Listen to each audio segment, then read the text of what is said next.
As far as we know, it's the only home to life in the universe. Why? What is it that makes our planet so special? The answers are hidden deep in the Earth's past. To find them, we must travel back in time to see the first humans walk the Earth, to ride continents on a collision course, face killer dinosaurs, dive into oceans full of bizarre life forms, feel the bitter chill of global ice ages, and experience the fury of cosmic missile attacks. We must travel back in time until we reach the birth of the Earth itself. Then we can piece together our planet's incredible story and discover why all of this, all of us, are here.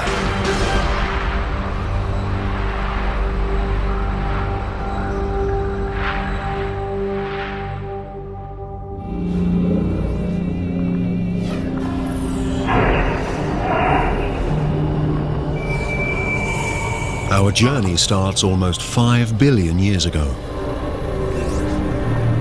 But this can't be right. There's no sign of our beautiful blue planet. Just a newborn star, our sun, surrounded by all this dust. We've arrived too early, before the Earth has even formed.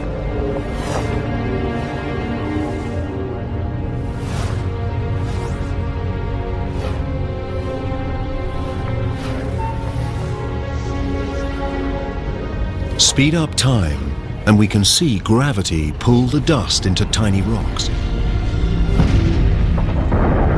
It hardly seems possible that something as complex as a planet is made from nothing more than dust and rocks.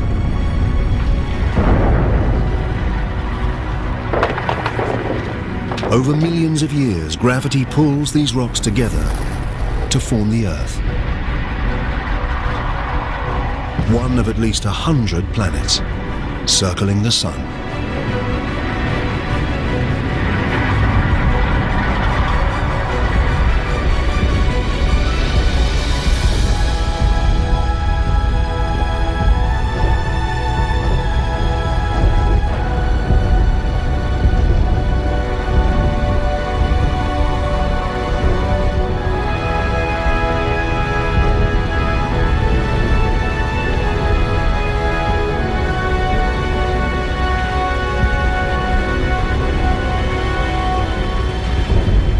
But 4.54 billion years ago, our planet looks more like hell than home.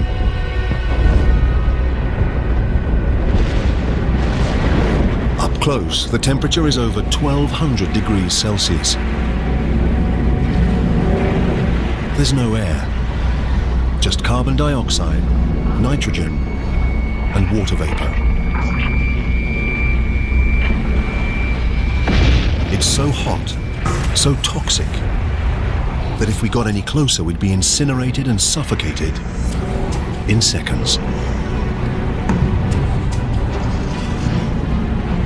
The newborn planet is a boiling ball of liquid rock. There are virtually no solid surfaces, just an endless ocean of lava.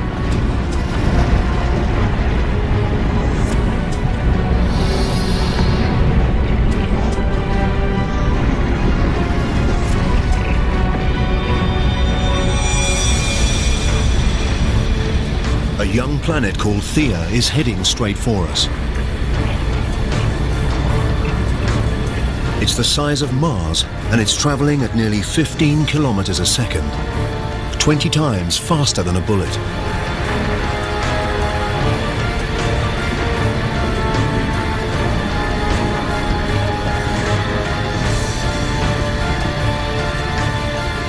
The intruder's gravity is distorting the Earth's surface.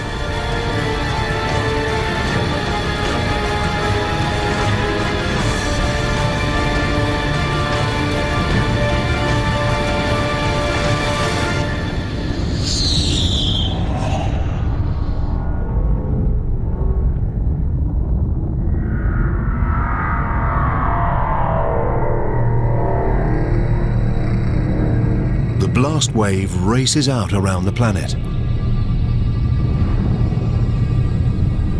It's as though both young planets turn to liquid. Trillions of tons of debris blast out into space.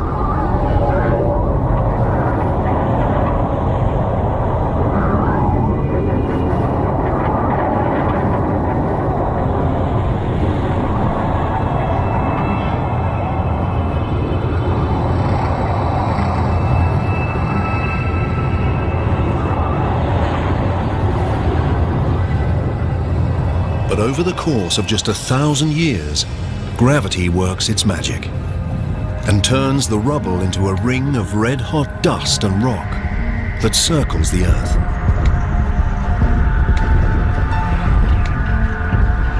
And now, from this ring a ball forms, over 3,000 kilometers wide.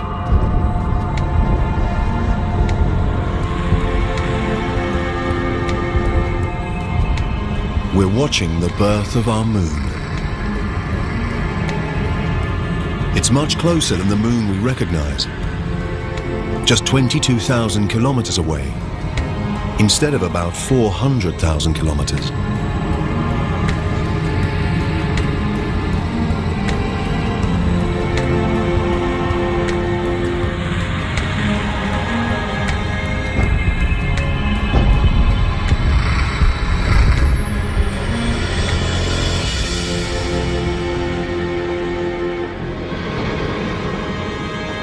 The sun rises over a cooling Earth.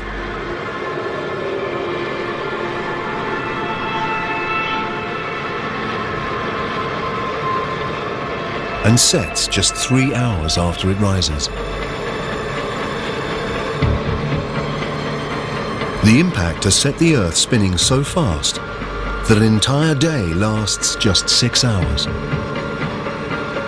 The days may pass quickly, but the Earth changes slowly. To understand the making of our planet, we need to fast forward through millions of years.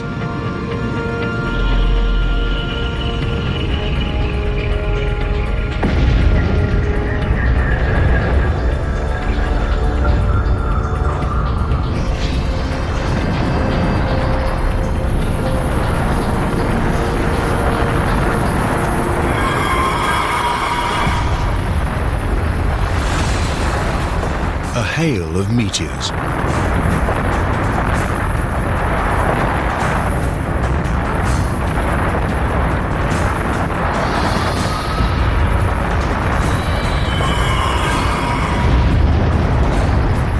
$3.9 billion years ago, and we're under attack from debris left over from the solar system's formation.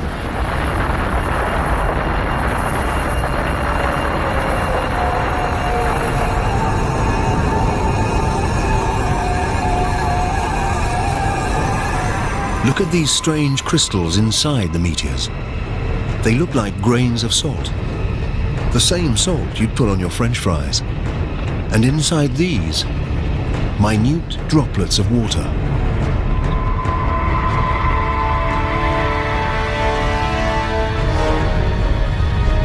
It seems these deadly missiles could contain the vital ingredient for life on Earth.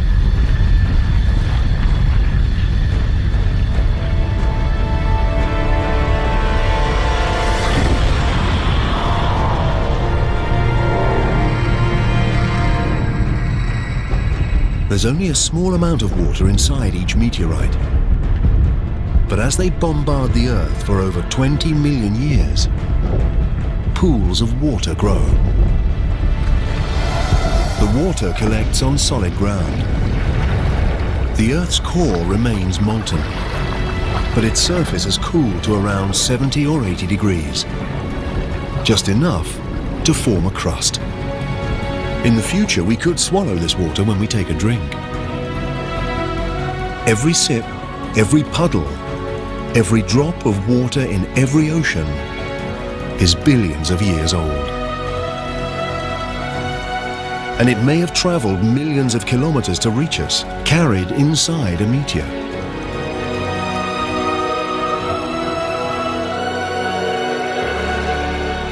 The Earth looks more familiar, but this is still a dangerous place.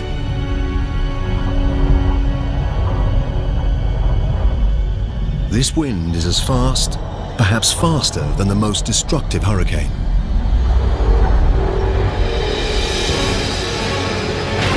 It's a megastorm, whipped up by the planet's rapid rotation.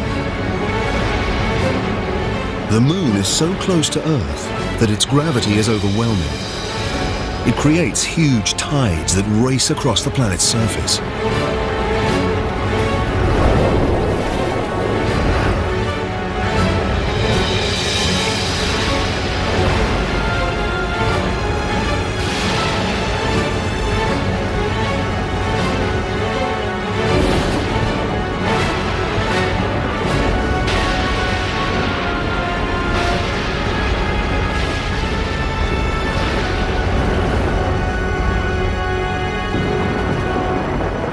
But over time, the Moon moves away. The waves calm, and the planet spins slower.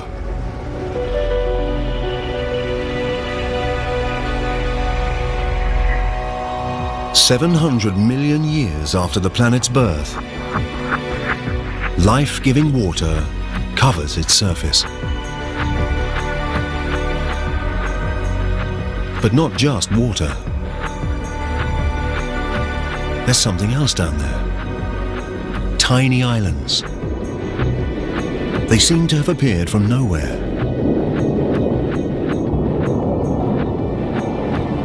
Until molten rock bursts through the Earth's crust and rises up through the ocean. Over time, the lava cools and forms a volcanic island. This is how these islands formed. In the future, they will join together to form the first continents.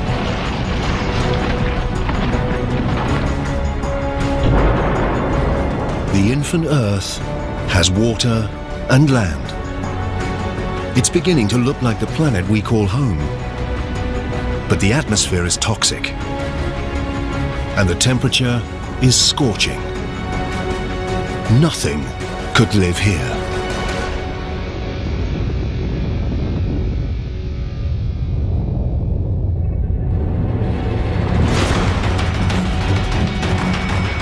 Meteors. They've been raining down since the planet's formation. But now, 3.8 billion years ago, the assault has entered a violent new phase. Something has disturbed the orbits of these meteorites. They already brought water to the planet, but they're carrying something else too.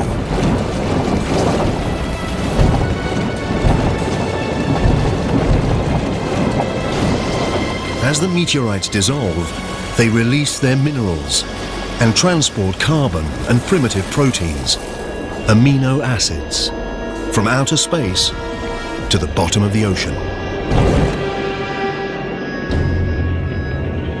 It's dark. The sun's rays can't reach beyond 300 meters, and it's close to freezing.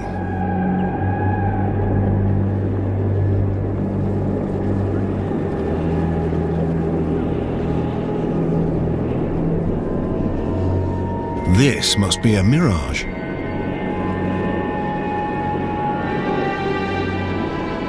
A city of underwater chimneys. It's not smoke. It's some kind of hot liquid. Seawater has seeped down into the Earth through cracks in the crust, getting hotter, collecting minerals and gases on the way. It's this potent mixture that's spewing back out into the ocean, building these towers. Add to this all those minerals and chemicals from the meteorites, and the water has become a chemical soup. It's impossible to know how or when, but somehow these chemicals have come together to create life. The water is now full of microscopic organisms. These single-celled bacteria are the earliest forms of life on Earth.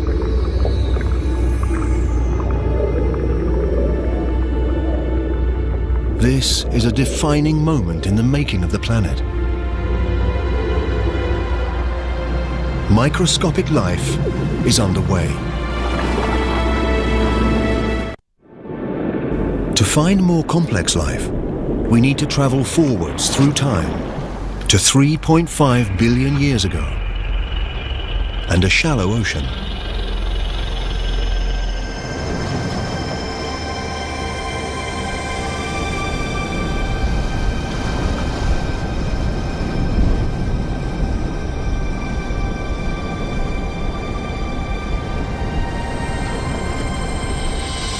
These look like rocks, or even plants. They seem to grow out of the seabed.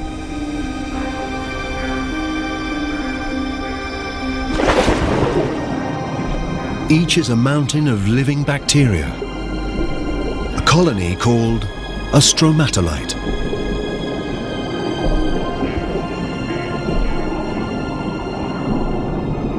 As if by magic, these bacteria turn sunlight into food.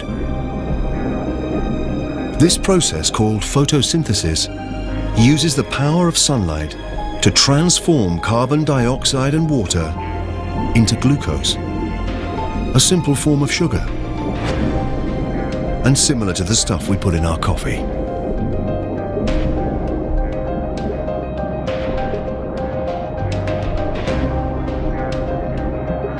And this magical transformation releases a byproduct, a gas called oxygen. Underwater, the stromatolites slowly fill the oceans with oxygen.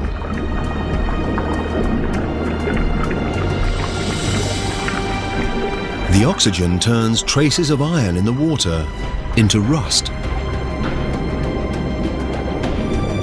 This falls to the ocean floor to form deposits of iron-rich rock.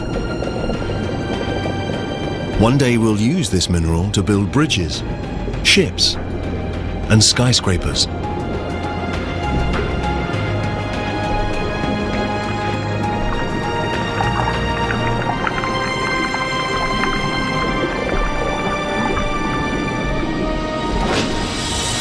Above the waves, the oxygen transforms the atmosphere. These stromatolites are creating the single most important element for life on Earth. Without them, virtually every living thing wouldn't exist. When we take our next breath, we're doing it thanks to these colonies of ancient bacteria. Over the next 2 billion years, oxygen levels continue to rise. And as the planet's spin slows, the days get longer.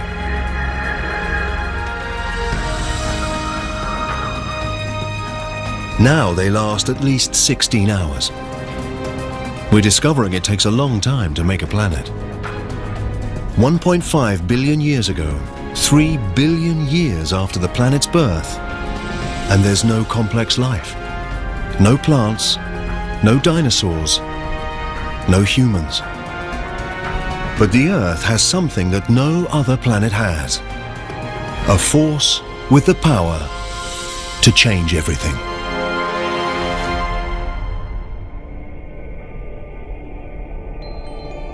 Our planet, a beautiful blue ball, dotted with volcanic islands.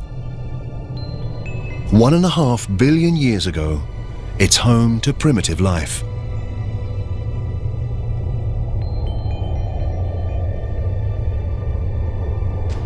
Over millions of years, we can see something is rearranging the islands. Hidden beneath the ocean, the Earth's crust has broken into vast plates. Deeper still, the Earth's core is at work. It's hotter than the surface of the sun. So hot It generates movement in the rock beneath the crust. These movements push and pull the plates around the globe and carry the oceans and the islands with them.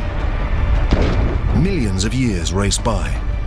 Seeing it like this, our planet seems active, changing, alive. Over 400 million years, a vast new supercontinent takes shape, called Rodinia.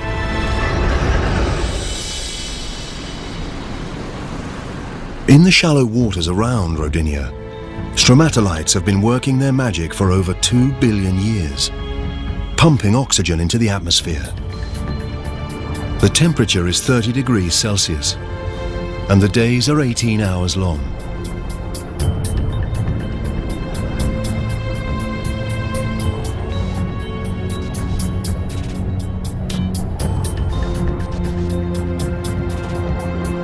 But this looks more like Mars than Earth.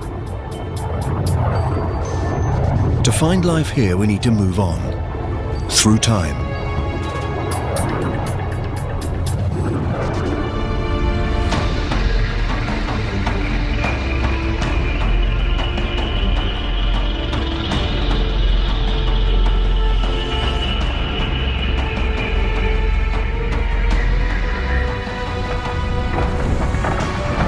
The state of Washington, 750 million years ago. Some force from deep inside the planet itself is ripping the crust to pieces. It's as though the world is tearing apart. And there's only one force powerful enough to do this: heat. It escapes from the Earth's molten core, stretching and weakening the crust. Centimeter by centimeter, year by year, the great supercontinent is splitting in two.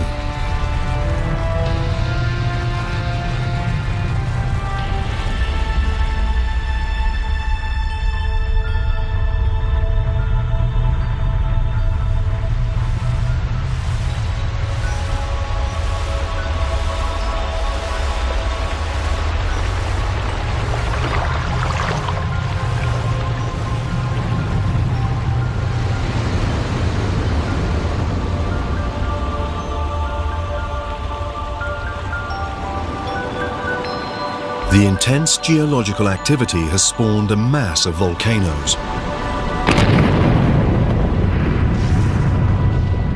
These pump carbon dioxide into the atmosphere. There's smoke and gas everywhere.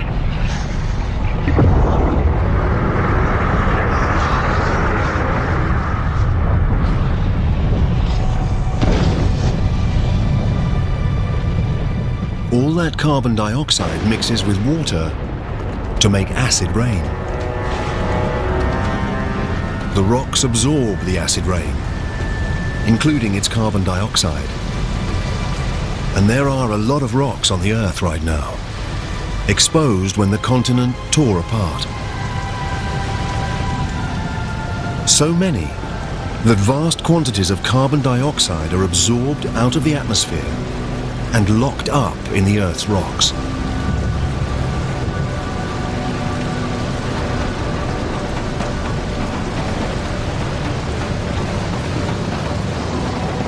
There's not enough carbon dioxide in the atmosphere to trap the sun's heat around the planet.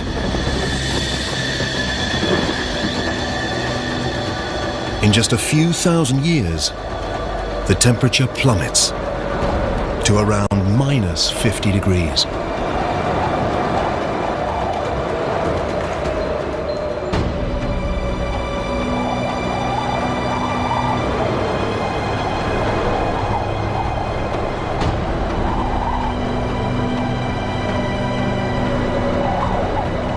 This frozen wasteland is southern Australia, 650 million years ago.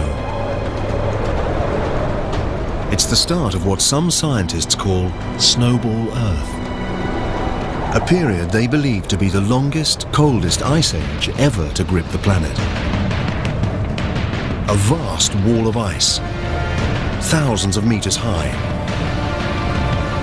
The ice is unstoppable. The more ice there is, the more sunlight it reflects away from the planet, and the faster the ice spreads.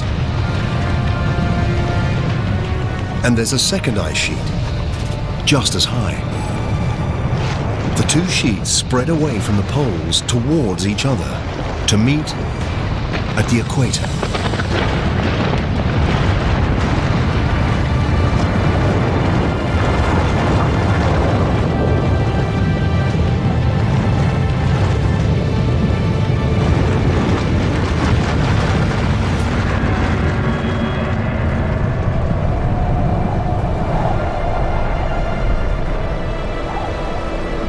Now, an ice sheet up to 3 kilometers thick entombs the entire planet. First, the planet was a molten ball of fire. Now, it's a frozen ball of ice. Virtually all the sun's light and warmth reflects back into space.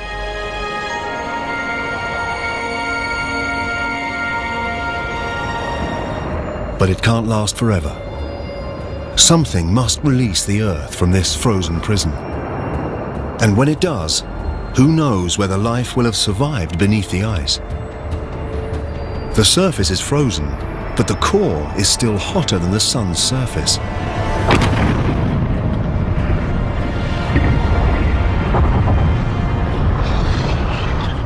Volcanoes have been erupting since the world began to freeze. But up until now, even their heat and power made no impact on the ice.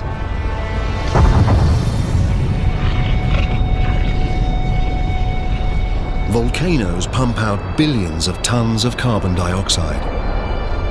Before the big freeze, the Earth's rocks absorbed most of the CO2. But now, with the rocks smothered in ice, there's nothing to absorb the gas. So it fills the atmosphere.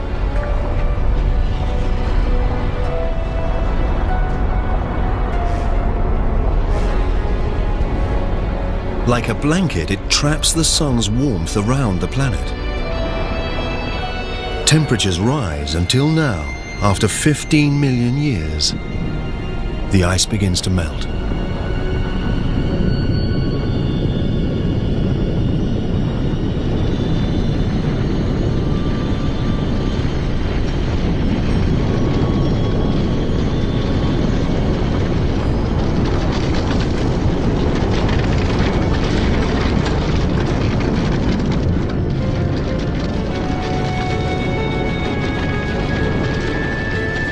It's thought that during Snowball Earth, the ice pushed the crust down. Now, as it melts, the crust bounces up. This creates fissures and weak spots, and more volcanoes.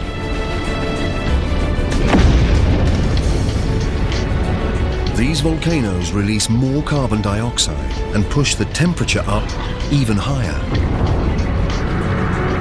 The melt gathers momentum. Oxygen levels rocket. Through a series of chemical reactions, the ice has created oxygen. While the planet was frozen, the sun's ultraviolet rays reacted with water molecules in the ice to produce a chemical rich in oxygen. Hydrogen peroxide, the same chemical that bleaches hair.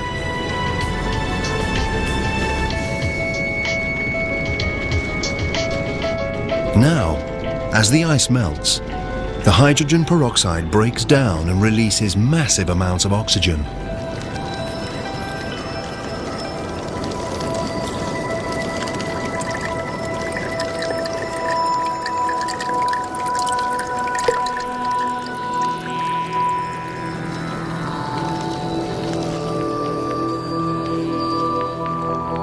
The Earth is waking up, and it's a very different place.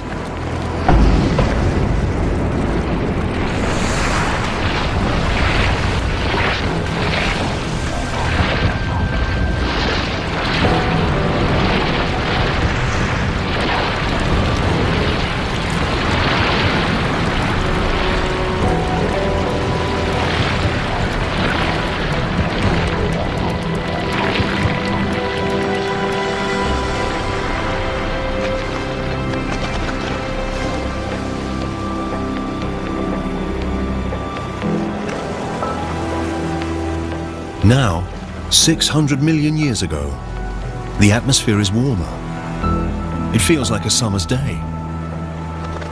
And the days are about 22 hours long.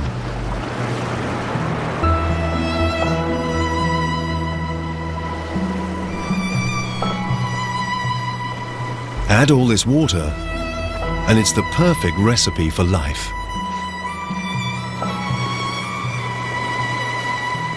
Before Snowball Earth, primitive bacteria had emerged in the oceans. But surely they couldn't have survived an ice age 75 times longer than the entire span of human history. If something has survived, then our best chance of finding it is where we last saw life, in the ocean.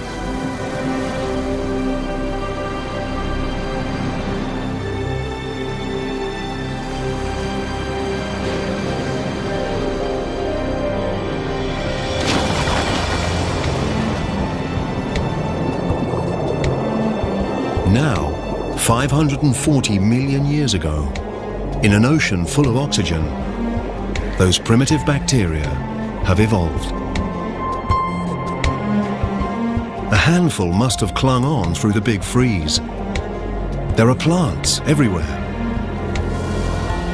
And something else. It looks like some kind of armored slug. It's called Wiwaxia.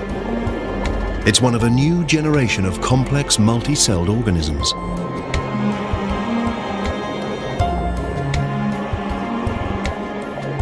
We're entering one of the most dynamic periods in the Earth's story, the Cambrian explosion. Increased oxygen levels allow creatures to grow larger and develop bony skeletons. There are worms, sponges, and these.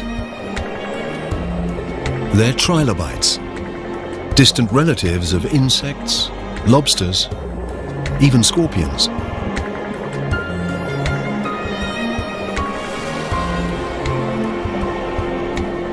Life in the oceans is blossoming. From microscopic bacteria to a monster like this.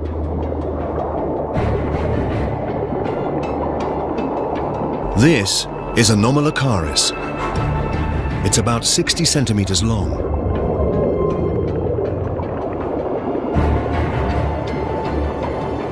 Look at its large eyes, its razor-sharp teeth and grasping limbs.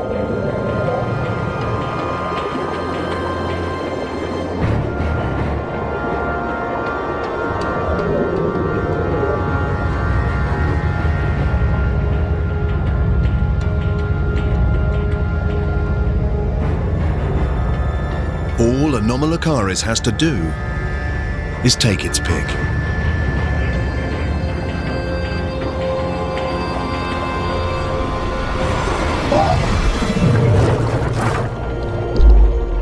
The trilobite can't right itself. Its soft belly is exposed.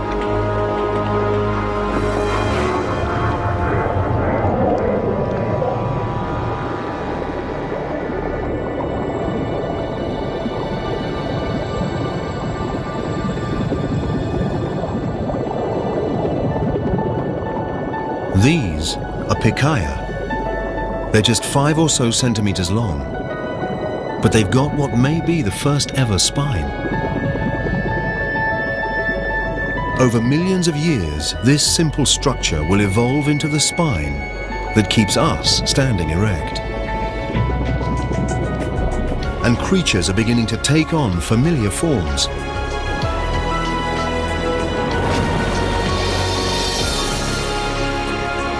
Beneath the waves, there are already tens of thousands of plant and animal species. The advance of life seems unstoppable.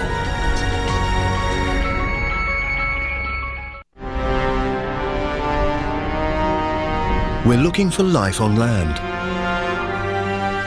460 million years ago, and the plates have moved again. Below lies a new continent, Gondwana. It's a warm 30 degrees Celsius. Oxygen levels are close to those in which we live. The land should be covered with plants, crawling with creatures. But there's not much here, beside a few patches of algae.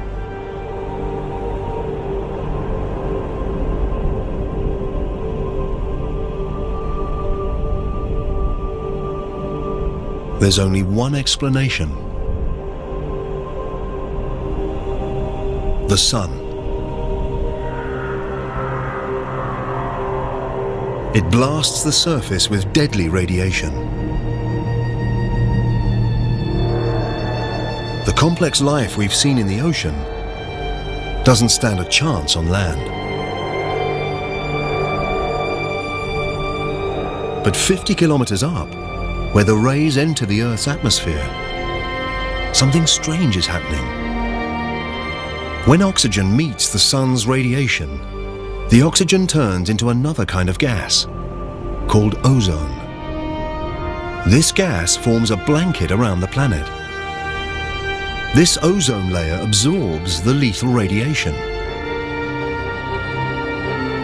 Over 120 million years, the ozone layer gets thicker and stops more and more radiation from reaching the Earth's surface.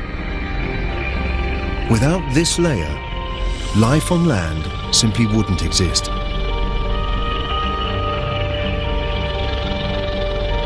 Now, shielded from radiation, life blossoms. Those small mossy lumps are the first land plants. And they're pumping out even more oxygen. Levels soar.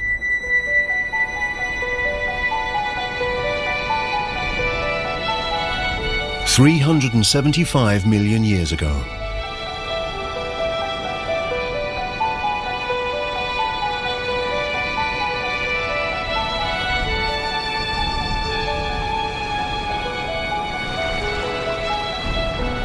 There's something down there, in the water. It's moving, swimming.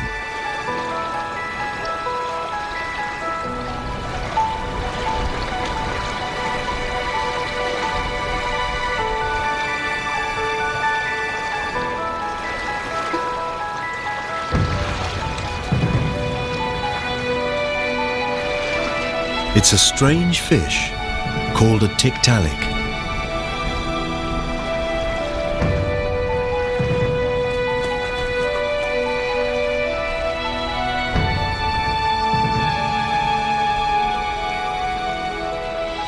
Its neck allows it to raise itself up.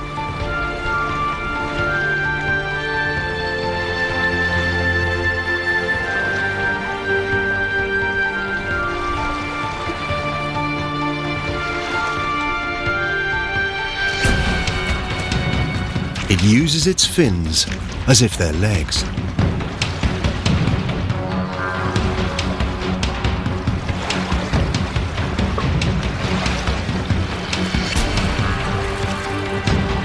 And moves out of the water, where plant life is exploding. Over 15 million years, these creatures called tetrapods evolve. They grow stronger limbs and spend more time out of the water, until 360 million years ago, they make the land their home. It's from a creature like this that all four-legged vertebrates will evolve. Dinosaurs, birds, mammals, and eventually you and me.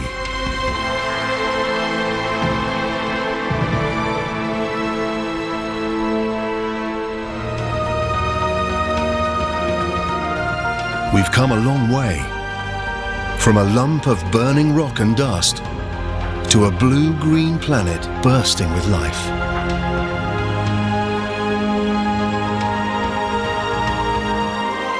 There are still no humans, But there are fish, plants, and this. It's a dragonfly. A dragonfly the size of an eagle. This giant is called Meganeura. What were once legs have evolved into wings, extending the dragonfly's hunting territory over a vast area.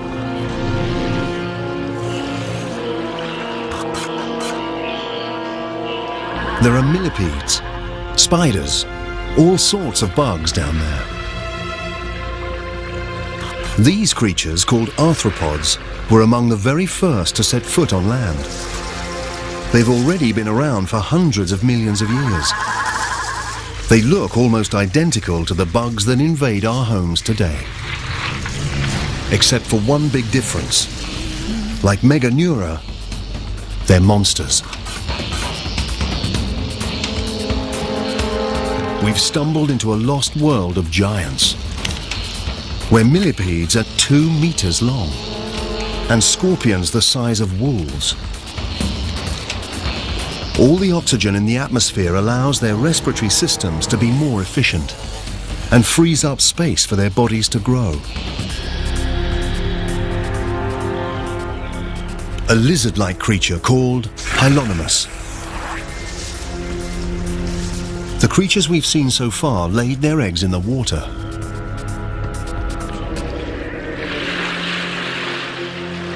But these eggs contain all the water and nutrients the developing Hylonomus needs.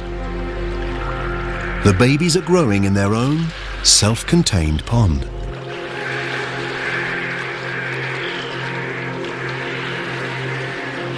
The egg is a major evolutionary breakthrough.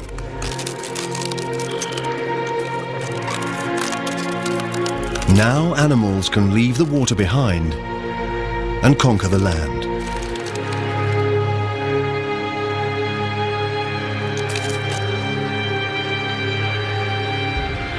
This baby Hylonomus will lead the advance. It's a new kind of creature,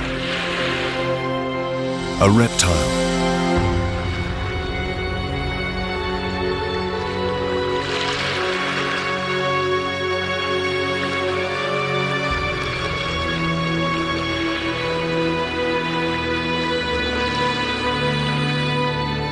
Inevitably, with life comes death.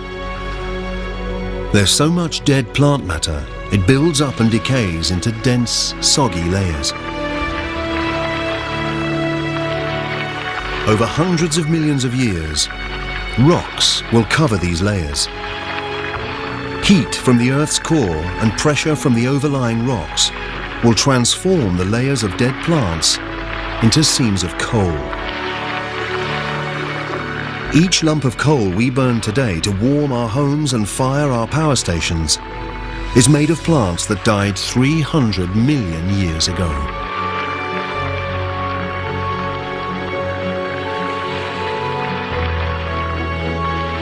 Amidst the decay, hidden from sight, life is stirring.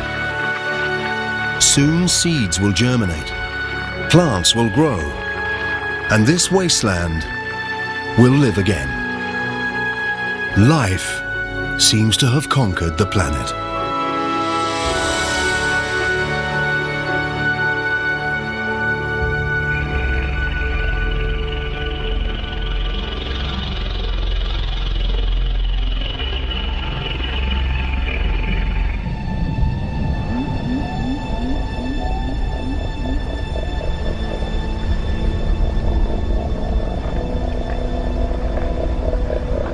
A herd of creatures graze the Siberian plains.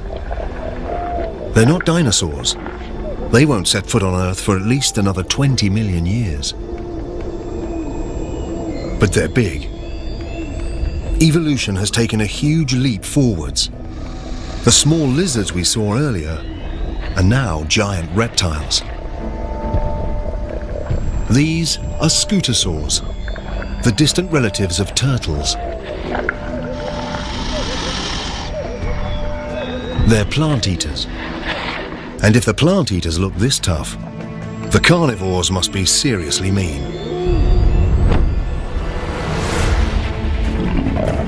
It's a gorgonopsid, a perfectly engineered prehistoric killing machine.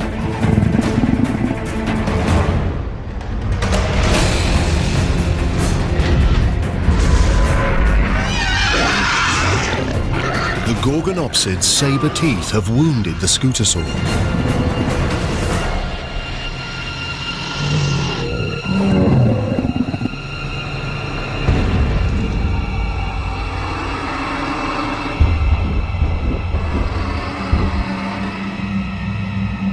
The predator is watching as its prey grows weak from blood loss.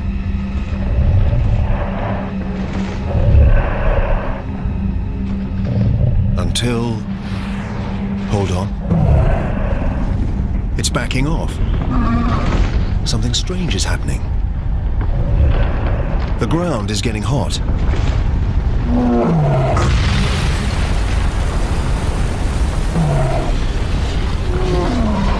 There must be enormous pressure beneath the surface.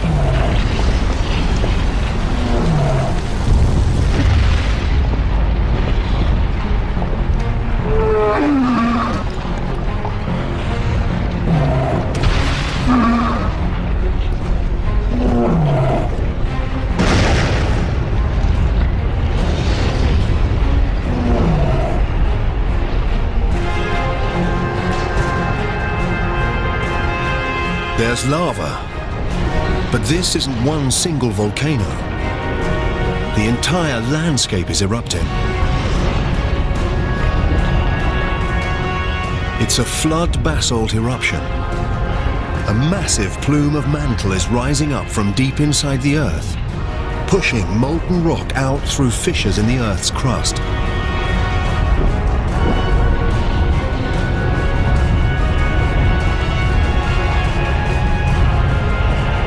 The lush paradise is now a lifeless hell.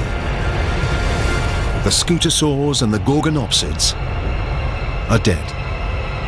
They're the first casualties in the greatest mass extinction the world has ever seen. The Permian extinction.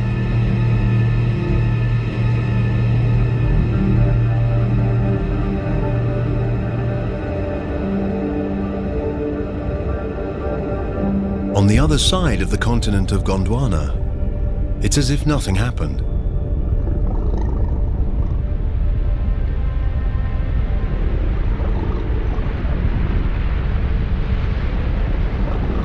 Snow.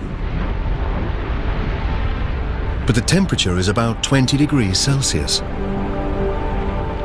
It's not snow, it's ash.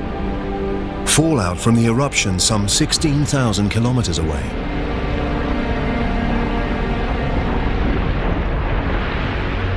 The ash burns, suffocates, and kills animals around the world.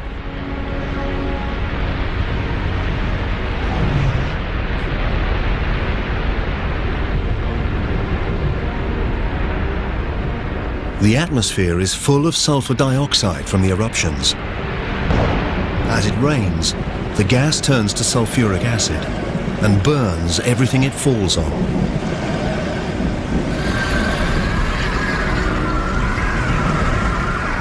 At first, it seemed like this was a local disaster, but now it's gone global. The Siberian eruptions increase the Earth's carbon dioxide levels.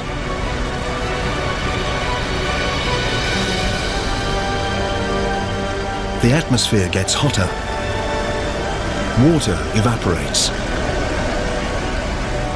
Vegetation dies. We thought life had finally found a foothold.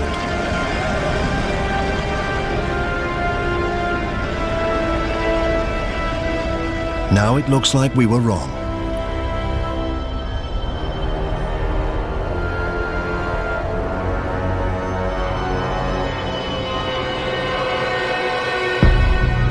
There are no signs of life on land, but in the oceans, this can't be right. The oceans are turning pink.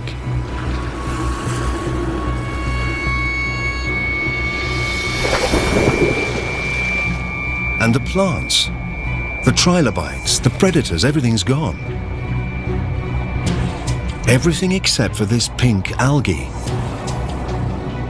The new hotter atmosphere must have heated the oceans and stripped them of oxygen. Now, nothing except algae can survive in the stagnant water. The Siberian eruptions are transforming the entire planet. Nothing, not even the deepest ocean floor, is beyond their reach. Look, bubbles.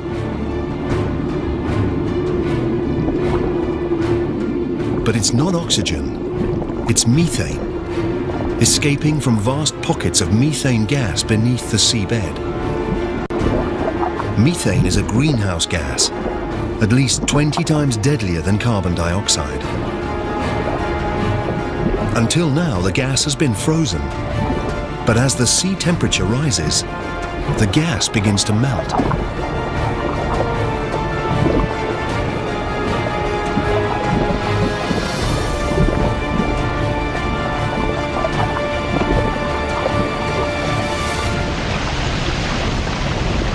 Released into the atmosphere, this powerful gas pushes up temperatures even further, up to almost 40 degrees, 6 degrees hotter than before the Siberian eruptions.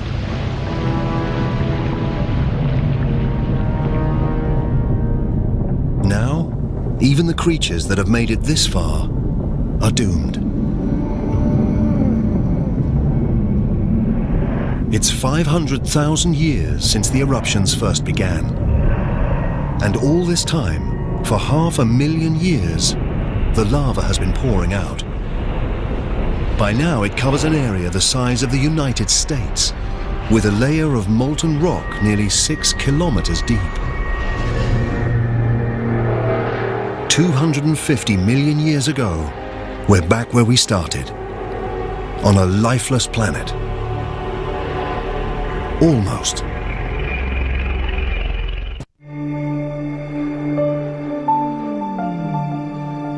It's 50 million years since virtually all life on Earth was wiped out, and the planet has been transformed.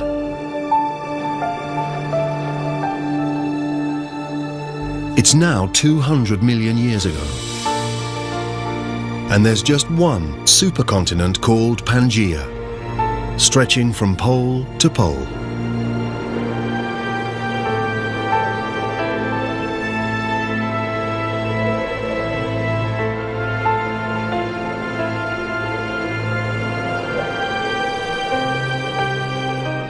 After the trauma of the mass extinction, the planet is healing. Temperatures are stabilizing. The acid rain is neutralizing and vegetation returning.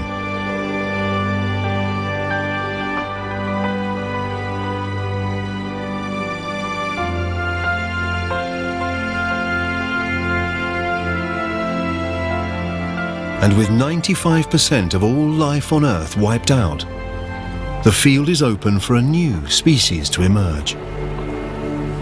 One that will dominate the planet like no other before or since.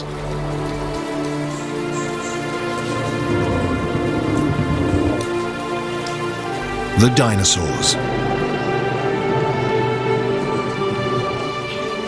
These dinosaurs are called amosaurs. Like all dinosaurs, they've evolved from the handful of reptiles that survived the Permian extinction. At 4.5 meters tall, their size makes them slow and vulnerable. A Dilophosaurus. 2 of them.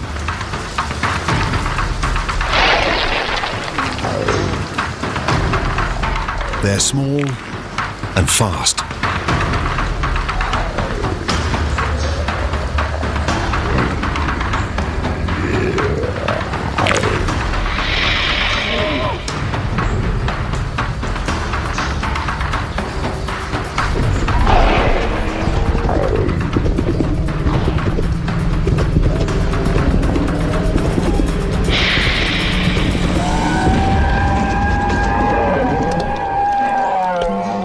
Dilophosaurus is too big a meal for one Dilophosaurus, but not for two.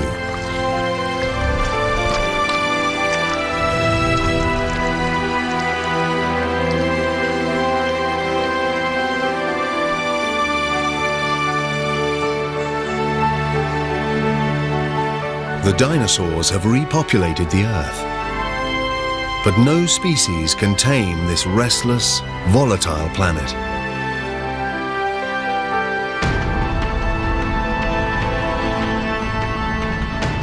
The Earth's crust is thinning here. It's releasing lava, shaking with earthquakes, as though it's being stretched by some unseen force.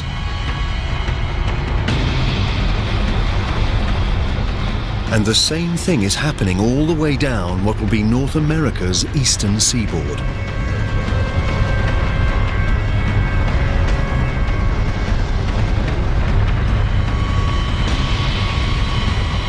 The Earth's plates are on the move again. 190 million years ago, the great supercontinent of Pangaea breaks up.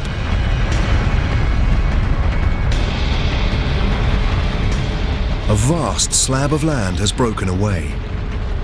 It creates a chasm, and this fills with a new ocean called the Tethys, over what will one day be the Middle East.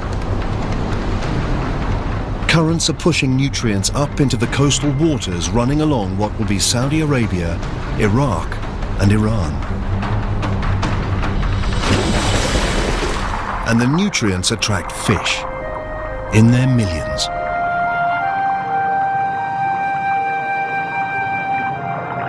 And with so much life, also comes death. Dead fish and plankton carpet the ocean floor.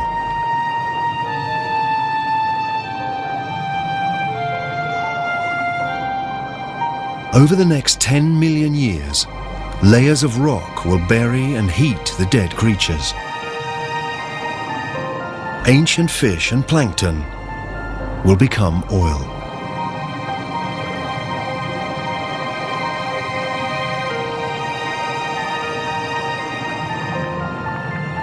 Every liter of fuel in our cars, every piece of plastic on the planet, the paint on our walls, the carpet under our feet, even the soap we wash with, almost all originated in this way.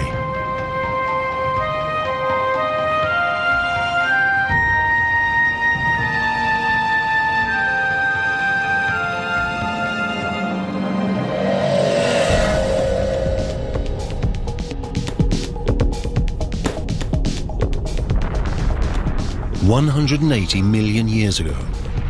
And further west, the North American plate is still moving away from the European and Asian plate. It happens slowly, at about 2.5 centimeters each year, the same speed as our fingernails grow. But hit fast forward, and a new ocean forms right beneath us, and new continents.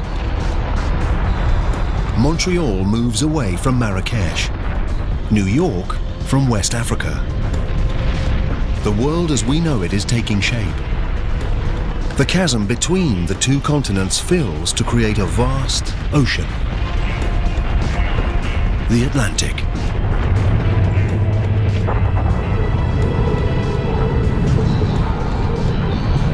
And there in the middle, a volcano. We've seen plates move before. We know it's caused by currents deep beneath the Earth's crust. This process is happening down there, right now.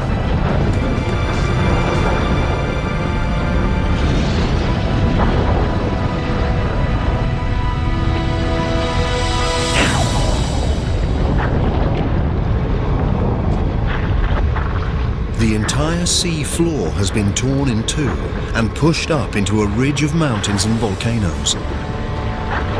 It's growing higher than the Himalayas and longer than the Rockies. The water's hot here. Molten lava is forcing its way out from deep inside the Earth. As the lava cools, it's creating a new range of volcanic mountains and new ocean floor. This is what's pushing the plates and Pangaea apart and rearranging our world.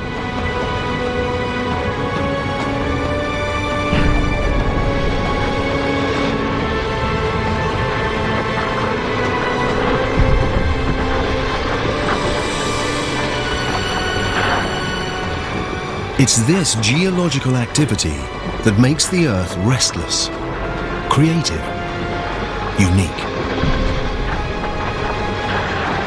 And every time the planet reinvents itself, the things that live on it must adapt and evolve.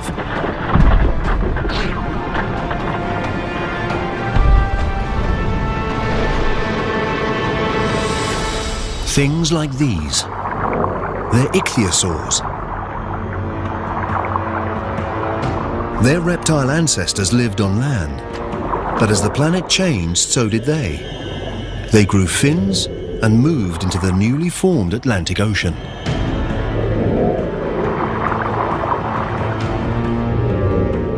This one is 6 meters long and fast. It travels at about 40 kilometers an hour.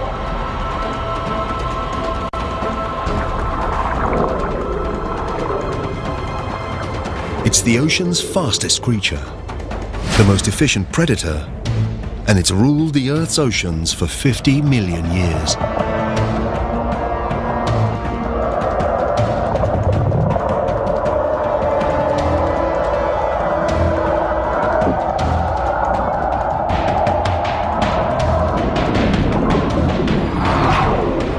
But now there's a new contender for the crown.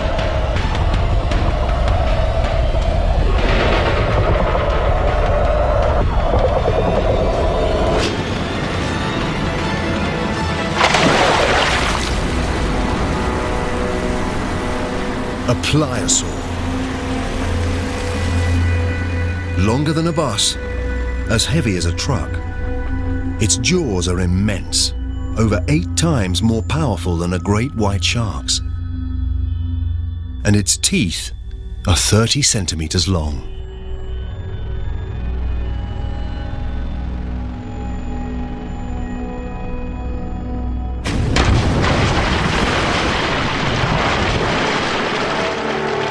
The Earth, and the creatures that live on it, has changed beyond recognition.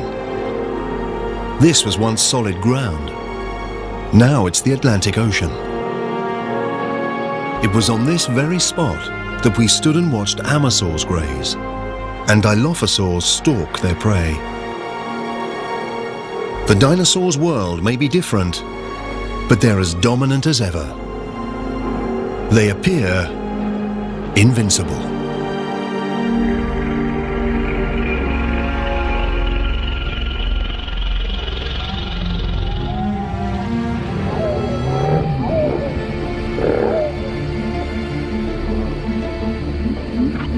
It's a shrew-like mammal, and it's evolved from the small number of mammals that survived the mass extinction 185 million years ago. It's also prey for the dinosaurs. This is why most mammals live in the trees or underground and venture out at night. Mammals are no threat to the dinosaurs.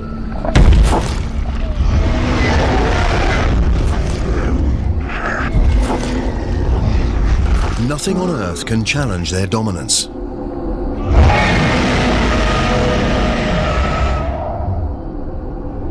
Nothing on Earth.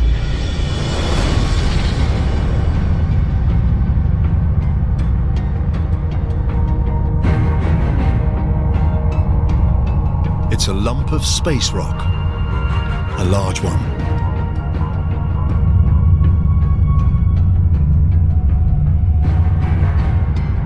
This asteroid is about 10 kilometers across, bigger than Mount Everest.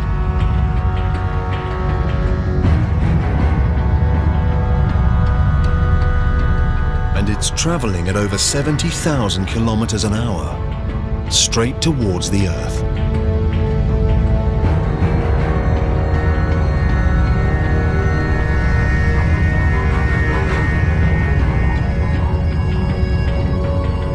It's heading for the Gulf of Mexico, just off the Yucatan Peninsula.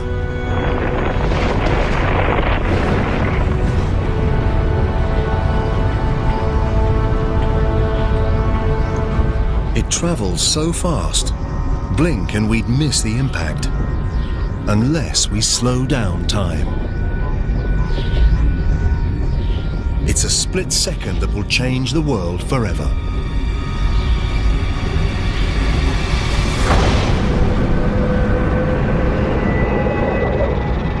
At the moment of impact, the asteroid's back edge is still at nearly 11,000 meters, the same height as a commercial aircraft flies.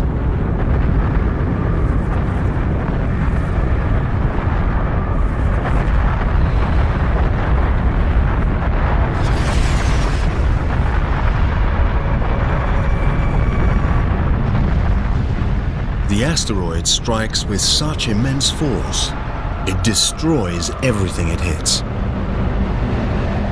Even the asteroid itself instantly vaporizes.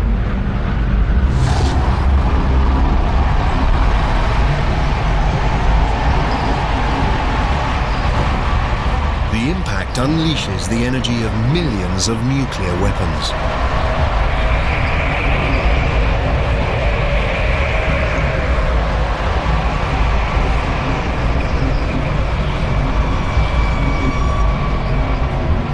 Nowhere is safe, not even way up here.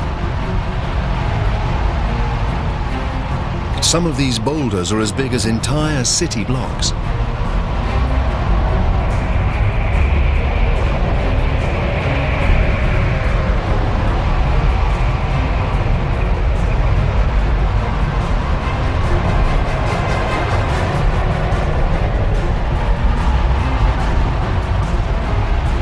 The blast wave races out from the impact zone like shrapnel from an exploding bomb.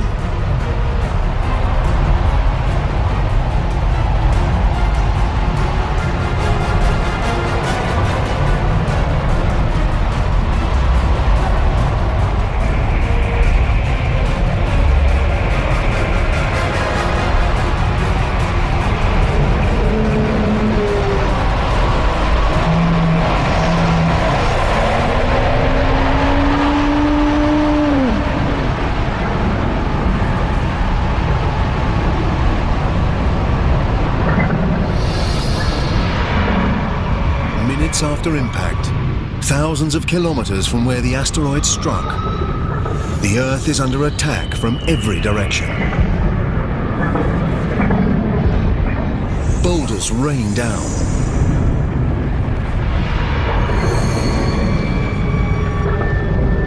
Earthquakes shake the ground.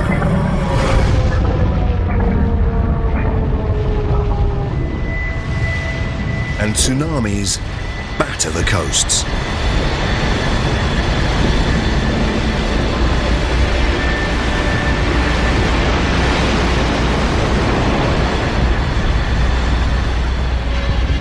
But the onslaught has only just begun. The plume of molten rock and dust spreads out and engulfs the planet. The entire sky is acting like a giant sun lamp.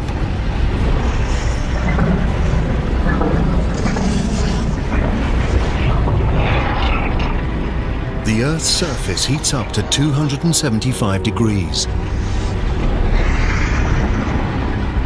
Vegetation begins to spontaneously ignite.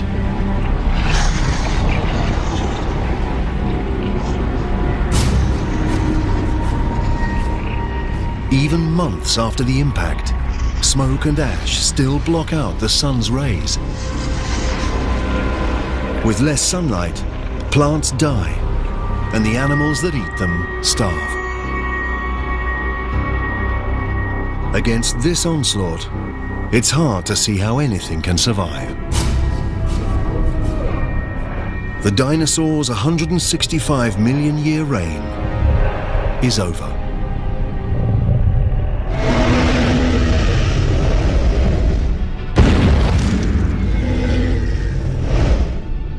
But the dinosaurs' demise is an opportunity for another species. Mammals. By living underground, they've avoided the heat and the fires. And by eating anything and everything, they thrive while more selective eaters die.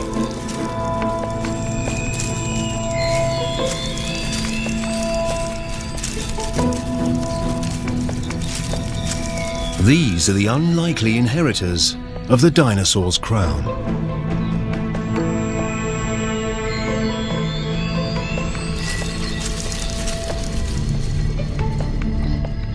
And as one story ends, another begins. With the dinosaurs out of the way, this could be our ancestors' chance.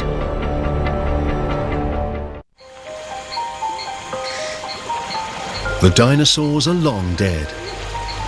The planet is peaceful.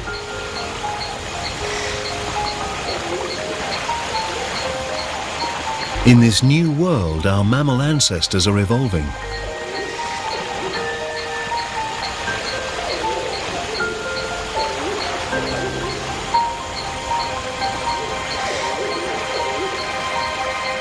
This lake, 47 million years ago, in what will one day be Germany, should be the perfect place to spot them.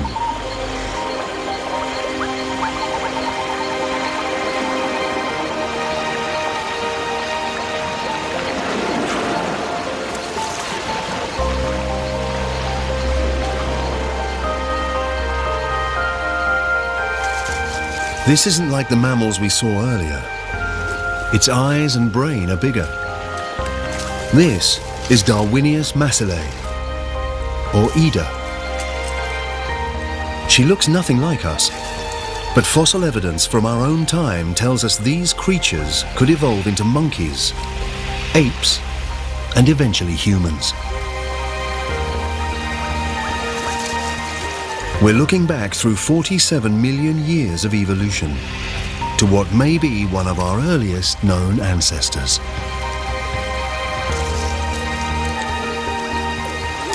The lake sits on a volcanic crater. It belches out noxious gas.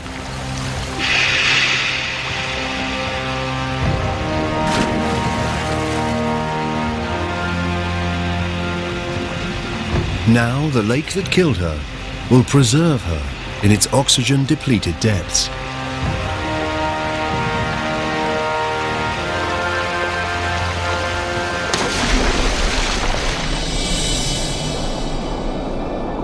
One day, when the water has gone and Ida is fossilized in stone, we will discover her and recognize in this primitive primate what could be the very beginning of our own story, the story of human life.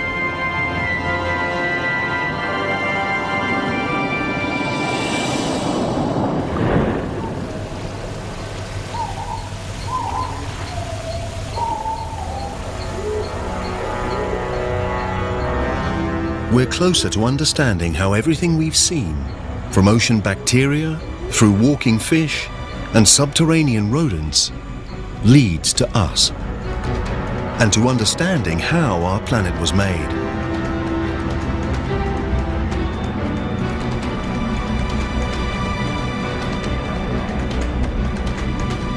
"47 million years ago, and the atmosphere is much like our own. The temperature is 24 degrees Celsius, and a day lasts just under 24 hours. The Earth we're looking at now is almost identical to the planet we call home. Almost.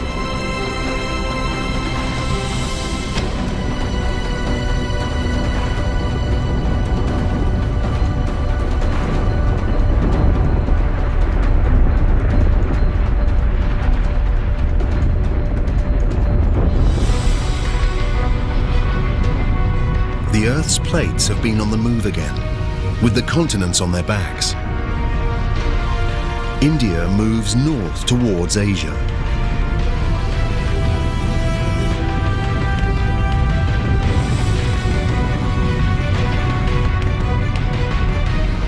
The The Indian and Asian plates are locked in a titanic struggle.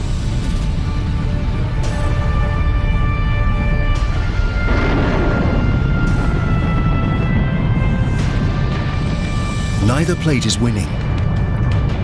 Both plates begin to buckle. What was once ocean floor contorts upwards along a 2,500 kilometer line.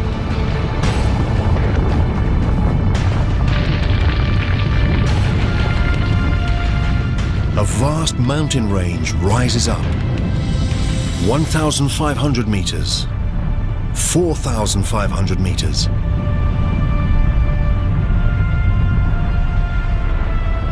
Now over 8,000 meters.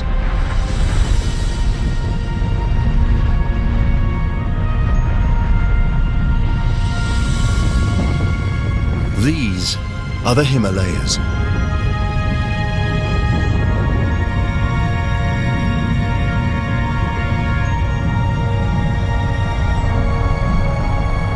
And there it is, the highest mountain of all, Mount Everest.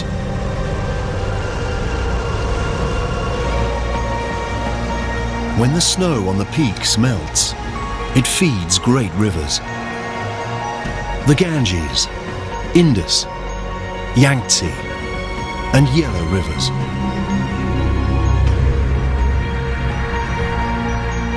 The Himalayas are like a vast water tower. One day their rivers will supply water for almost half the world's population.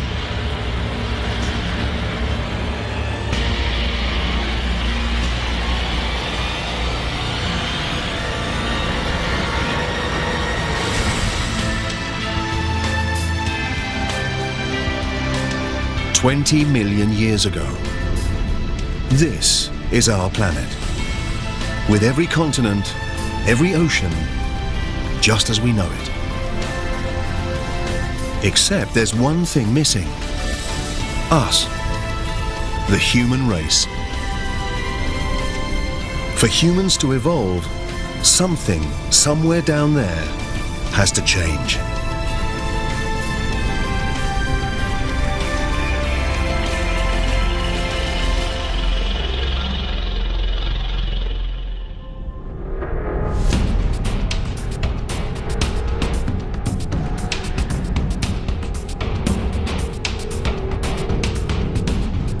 Along Africa's east coast, between the plates that make up the Earth's crust, a great rift opens up.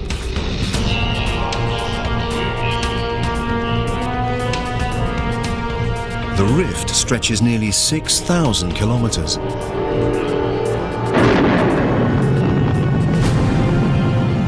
Along its edge, mountains grow.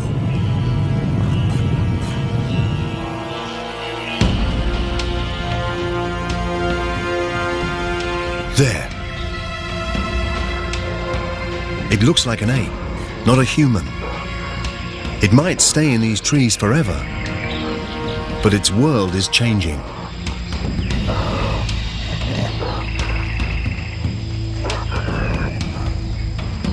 The growing mountains act like a wall. They stop moisture from the Indian Ocean passing over the land.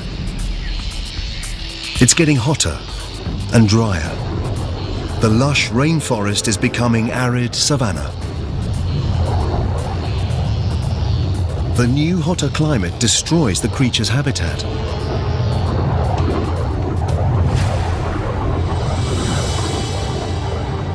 It forces them to search further afield for food, to stop dragging their knuckles on the floor like apes, to stand and walk on 2 feet. It's the most important step in the human story. This mountain range along Africa's east coast could be the reason we walk on 2 feet. It seems incredible. The random movement of 2 plates may have kick-started a chain of events that will lead to the first humans.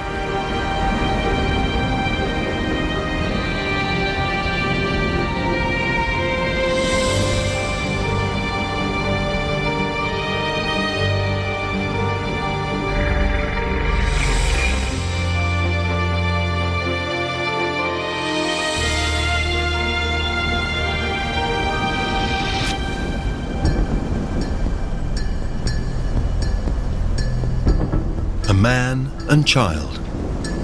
It could be a scene from our own time. But it's 1.5 million years ago. These are an early species of human called Homo erectus.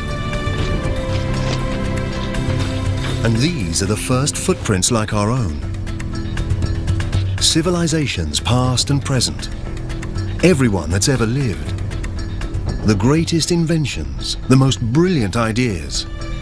Human history, in all its complexity and splendor, begins here and now.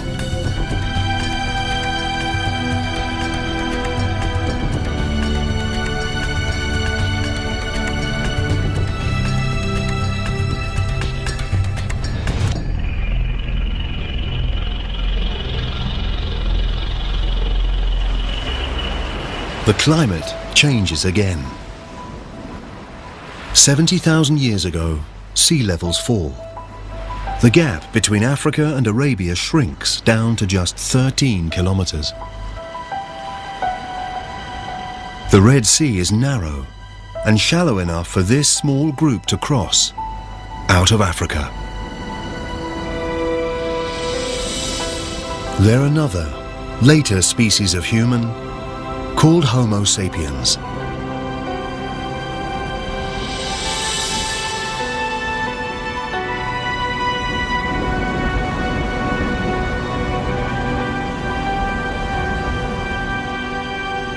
They've made it across. Scientists believe every man, woman and child outside of Africa is descended from these 200 or so individuals. Over time, our ancestors multiply and spread out to India, onto Asia, and into Europe.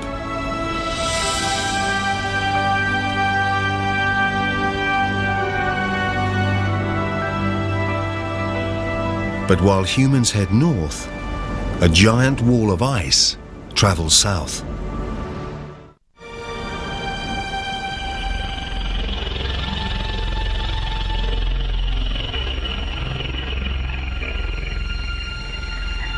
Europe, 40,000 years ago. Our Homo sapiens ancestors are arriving, only to find a world that's changing fast. It's getting colder. It should be the height of summer, but the plants are frostbitten. The rivers are frozen.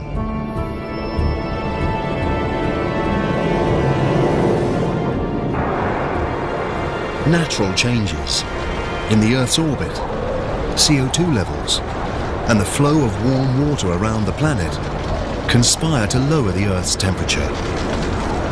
The Earth and its inhabitants enter an ice age. Glaciers as high as skyscrapers creep over the northern hemisphere at 30 centimeters a day. Slow and powerful, they sculpt the landscape as they move over it, gouging out great depressions.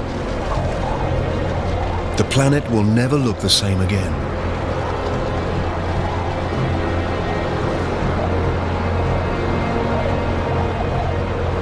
Now, around 20,000 years ago, they grind to a halt. Much of the northern hemisphere is covered by ice sheets up to 2.5 kilometers thick. With trillions of gallons of water locked up as ice, sea levels fall.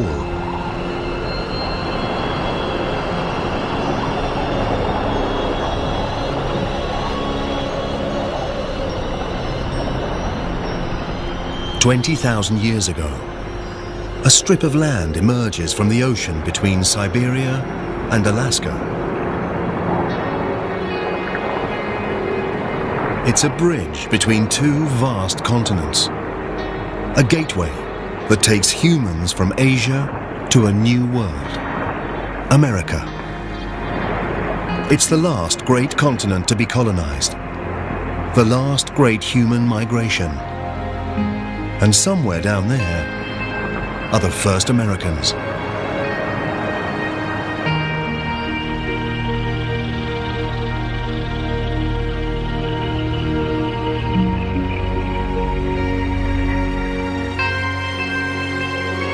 Now, 14,000 years ago, the changes that triggered the Ice Age go into reverse. As the ice retreats, it reveals a very different northern hemisphere. The glaciers gouged out huge depressions. Now they fill with water to become North America's Great Lakes.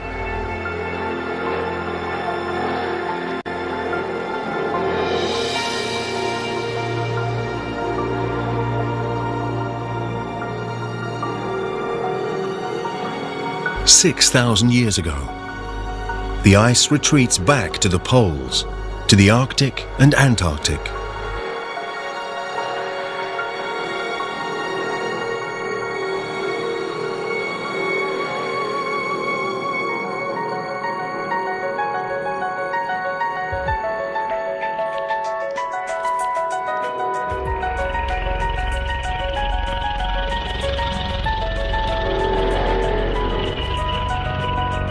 After a 4.5 billion year journey, we've made it.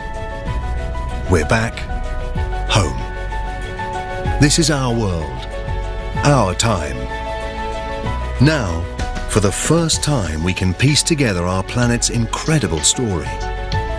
We can understand how and why everything we see around us is here today. From the skies above us, to water, the essential ingredient for life. The ground beneath our feet.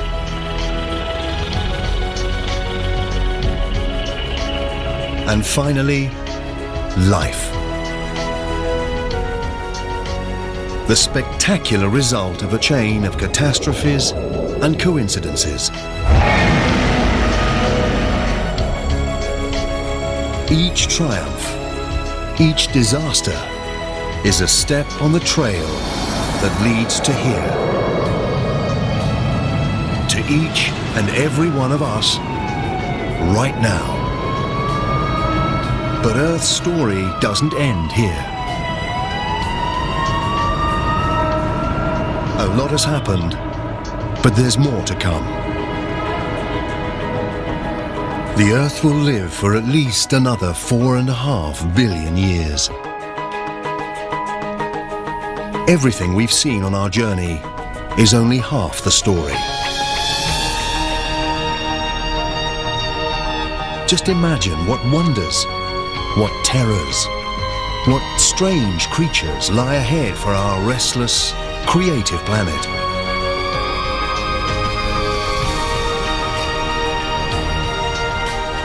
The next chapter of Earth's story is still to be written. Take another epic voyage in Journey Through the Milky Way, brand new next Sunday at 7.